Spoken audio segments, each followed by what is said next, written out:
नमस्कार, day today news Bharat देख रहे हैं आप। मैं हूं आपके साथ पूनम। हमारा चैनल आपसे वादा करता है कि हम निष्पक्ष तरीके से पत्रकारिता करेंगे। हमारा कोई भी पत्रकार किसी से कोई उपहार या फिर विज्ञापन स्वीकार नहीं करेगा। डे टुडे न्यूज भारत आपसे ये वादा करता है कि हम समाज के दबे कुचले लोगों की आवाज बनेंगे और ऐसे किसी भी व्यक्ति की खबर को हम नहीं चलाएंगे जो कि भोले भाले लोगों को ठगने का काम करते हैं। डे टुडे न्यूज भारत आपसे ये वादा करता है कि हम लोकतंत्र के चौथे स्तंभ को मजबूत करने का प्रयास करेंगे। और अब बात कर लेते हैं छत्तीसगढ़ के बिलासपुर में बीती शाम हुए भीषण रेल हादसे की। जांच जो है अब इस दिशा में केंद्रित हो गई है कि MEMU लोकल ट्रेन में आखिरकार सिग्नल क्यों तोड़ा। प्रारंभिक जांच में जो संकेत मिले हैं वे बताते हैं कि ट्रेन ने निर्धारित सिग्नल पार कर दिया था, सामने खड़ी मालगाड़ी के पिछले हिस्से से टकरा गई और यही वजह इस दुर्घटना की प्रमुख मानी जा रही है। दरअसल मंगलवार की दोपहर MEMU पैसेंजर ट्रेन ने मालगाड़ी को पीछे से टक्कर मार दी।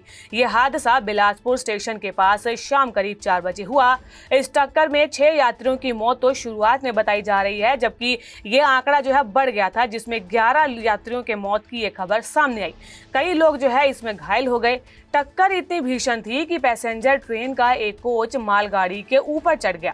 दक्षिण पूर्व मध्य रेलवे SCCR के सूत्रों ने बताया कि प्रथम दृष्टया हादसे का कारण MEMU ट्रेन का सिग्नल ओवरशूट करना प्रतीत होता है। रेलवे के ऑपरेशन विभाग के मुताबिक जब ट्रेन बिलासपुर स्टेशन के पास पहुंची, उस वक्त सामने वाली लाइन पर एक मालगाड़ी पहले से ही खड़ी थी।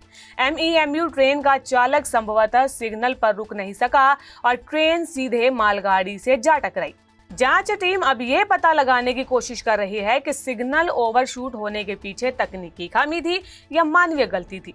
रेलवे अधिकारियों का कहना है कि MEMU ट्रेनों में आधुनिक सिग्नल और ब्रेकिंग सिस्टम होता है, जिससे कि इस तरह की चूक कम ही होती है। फिर भी हादसे के वक्त ट्रेन की स्पीड कितनी थी, क्या ब्रेकिंग सिस्टम सही तरीके से काम कर रहा था, इसकी जांच की जा रही है। एक अधिकारी ने बताया कि अभी ये कहना जल्दबाजी होगी कि लोको पायलट की गलती थी या फिर सिस्टम फेलियर की।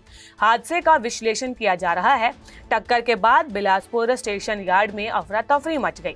राहत और बचाव टीमों ने तुरंत मोर्चा संभाला। यात्रियों को सुरक्षित बाहर निकाला गया। यात्रियों की मौत और दर्जन भर के घायल होने की पुष्टि जो हो चुकी थी। मौके पर रेलवे के उच्च अधिकारी और तकनीकी विशेषज्ञ मौजूद रहे। इस घटना के बाद रेलवे ने सिग्नलिंग सिस्टम की समग्र जांच के आदेश दिए हैं। ये भी देखा जा रहा है कि क्या MEMU ट्रेन के चालक को सही सिग्नल जानकारी समय पर मिली थी या नहीं। रेलवे ने मृतकों के परिजनों को 10 लाख रुपए, गंभीर रूप से घायल यात्रियों को 5 लाख रुपए और सामान्य रूप से घायल यात्री को 1 लाख रुपए की सहायता राशि देने की घोषणा की है। अधिकारियों ने बताया कि रेलवे प्रशासन के द्वारा राहत एवं बचाव कार्य युद्ध स्तर पर जारी है। अधिकारियों ने यह भी बताया कि हादसे के बाद दक्षिण पूर्व मध्य रेलवे ने यात्रियों और उनके परिजनों की सुविधा के लिए हेल्पलाइन नंबर भी जारी किया। छत्तीसगढ़ के मुख्यमंत्री विष्णुदेव साय ने दुर्घटना पर दुख जताया। मृतकों के परिवारों को 5 लाख और घायलों को 50,000 रुपए का मुआवजा देने की घोषणा की। मुख्यमंत्री ने कहा कि जिला प्रशासन एवं रेलवे की टीम राहत और बचाव कार्य में पूरी तत्परता से जुटी है।